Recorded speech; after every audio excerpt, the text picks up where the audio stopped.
हिमाचल प्रदेश से इस वक्त की बड़ी खबर सामने आ रही है, जहां नशे के मुद्दे पर सियासत गर्मा गई है। सतपाल सत्ती ने नशा कारोबारियों के खिलाफ सख्त कार्रवाई की मांग की है। उन्होंने साफ तौर पर कहा कि नशा बेचने वालों की किसी भी कीमत पर संरक्षण नहीं मिलना चाहिए और उनके खिलाफ कड़ी से कड़ी कार्रवाई होना चाहिए। सत्ती ने यह भी कहा कि जो लोग नशे के गिरफ्त में आ चुके हैं उन्हें सिर्फ सजा नहीं बल्कि सही रास्ते पर लाना जरूरी है। इसके लिए उनके परिवारों से संवाद कर नशा छुड़वाने की दिशा पे काम करना बहुत अनिवार्य है। वहीं कानून व्यवस्था के मुद्दे पर भी उन्होंने कांग्रेस सरकार को घेरा। उन्होंने दावा दिया है कि भाजपा के कार्यकाल में कानून व्यवस्था बेहतर रहती थी, जबकि कांग्रेस शासन में हालात कमजोर होते दिखाई दे रहे हैं। सत्ती ने यह भी कहा कि भाजपा ईमानदारी से काम करती थी और जब जब प्रदेश में भाजपा की सरकार रही है तब तब विकास को गति मिली है। फिलहाल नशे के मुद्दे पर यह बयान प्रदेश की राजनीति में नई बहस को जन्म दे सकता है।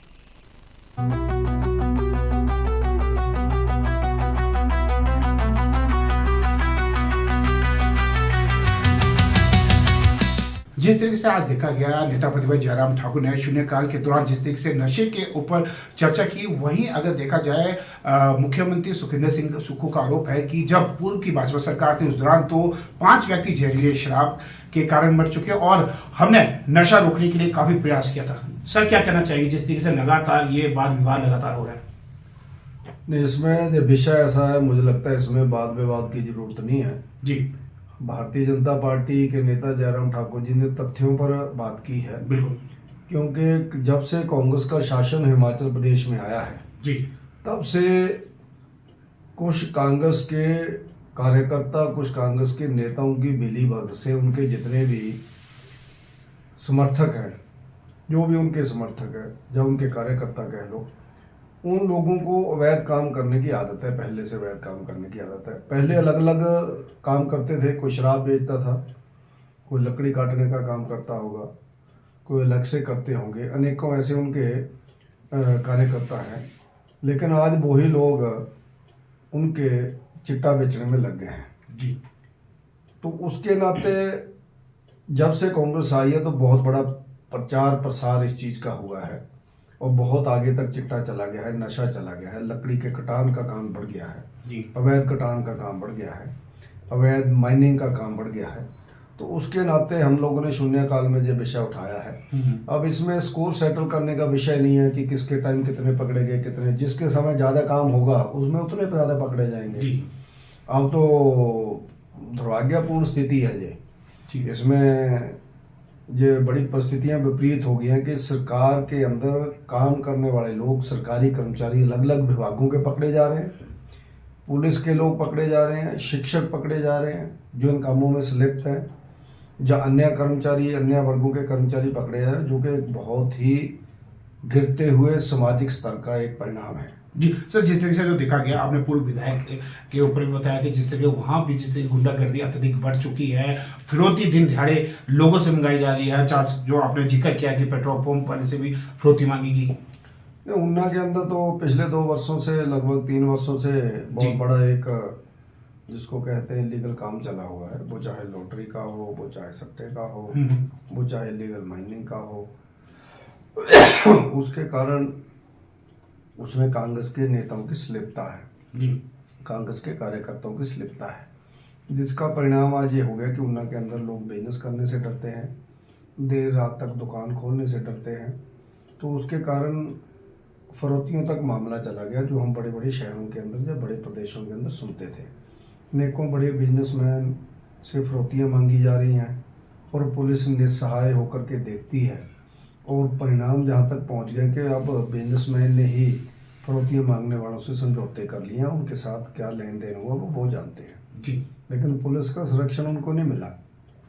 तो पिछले कल ही 2 घटनाएं पिछले कुछ दिनों में ऊना के अंदर हुई हैं। फरोती की भी हुई है, पेट्रोल पंप के ऊपर डीजल भरवा करके थोड़ा रात को, जिसको हम कह सकते हैं सुबह तड़के 4:30 पौने 5 बजे, जो वहाँ पर सेल्समैन है उनको डरा करके पेट्रोल डलवा करके भाग गए। तो उसके कारण जो बहुत विपरीत परिस्थितियां पूरे हिमाचल के अंदर बन रही हैं जगह जगह। सर क्या लगता है आपको कि अपराध को रोकने के लिए क्या सरकार को उचित कदम करने चाहिए ताकि जो अपराध हो कम हो, खासकर सीमावर्ती क्षेत्रों में तो ये समस्या और अधिक बढ़ जाती है? सीमावर्ती में ज़्यादा है, नशे का प्रचार प्रसार तो पूरे प्रदेश के अंदर ही है जी। इसके पीछे अंतर्राष्ट्रीय साजिश है। पाकिस्तान भारत के साथ सीधा नहीं लड़ सकता, उसने पहले आतंकवाद का रुख अपनाया। अब पाकिस्तान से या अन्य पड़ोसी देशों से जो हेरोइन है, जिसको हम देसी भाषा में चिट्टा बोलते हैं, उसकी खेप ड्रोन के माध्यम से भेजी जाती है। सैकड़ों क्विंटल इसकी खेप बीएसएफ बॉर्डर एरिया के ऊपर पकड़ती है। पहले इन्होंने पंजाब को बर्बादी के कगार पर पहुंचाया ऐसे अवैध हथियार वालों ने और अवैध नशे वालों ने।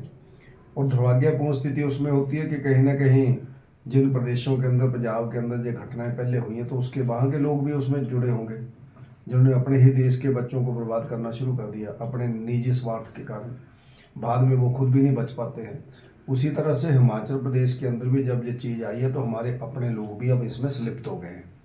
अनेकों लोगों का एक बहुत बड़ा नेक्सस है और नेक्सस के माध्यम से वो आगे प्रभावित करते हैं। वो चाहे कोई भी क्षेत्र हो, कार्यपालिका हो, विधायी हो, चाहे अन्य आपके न्यायपालिका हो, तो उसके अंदर वो अपनी कई बार ऐसा अनुचित लाभ उठाते हुए बच भी जाते हैं।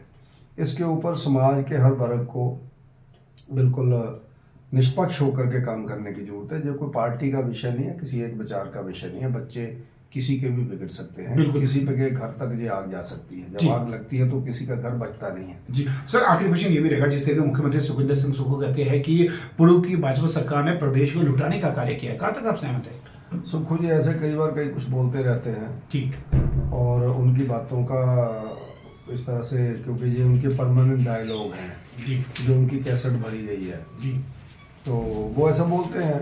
भाजपा सरकारों ने कहा लुटा दिया, ये कर दिया, वो कर दिया, तो उनको मुझे लगता है एक श्वेत पत्र लाना चाहिए, श्वेत पत्र ला करके बताना चाहिए। हर सरकार कोशिश करती है अपने प्रदेश को आगे बढ़ाए, लेकिन जिस तरह की लूट उनके अपने शासन के अंदर मची हुई है उसकी तरफ उनको ध्यान देना चाहिए।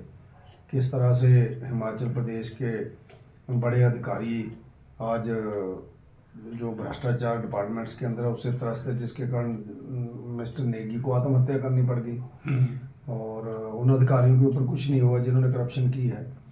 तो इन सब चीज़ों को एक दूसरे के ऊपर ना फेंक करके आदमी अपनी प्रोग्रेस रिपोर्ट बताए तो मुझे लगता है ज़्यादा अच्छा रहेगा। जी बिल्कुल। ये थे पूर्व साथी वित्त आयोग के अध्यक्ष व भाजपा पूर्व प्रदेश अध्यक्ष व भाजपा विधायक। इन्होंने स्पष्ट रूप से कहा है कि कांग्रेस सरकार को अपनी कार्य करनी और अपनी उपलब्धि के बारे में ध्यान देना चाहिए। कामशेष शर्मा की रिपोर्ट शिमला से।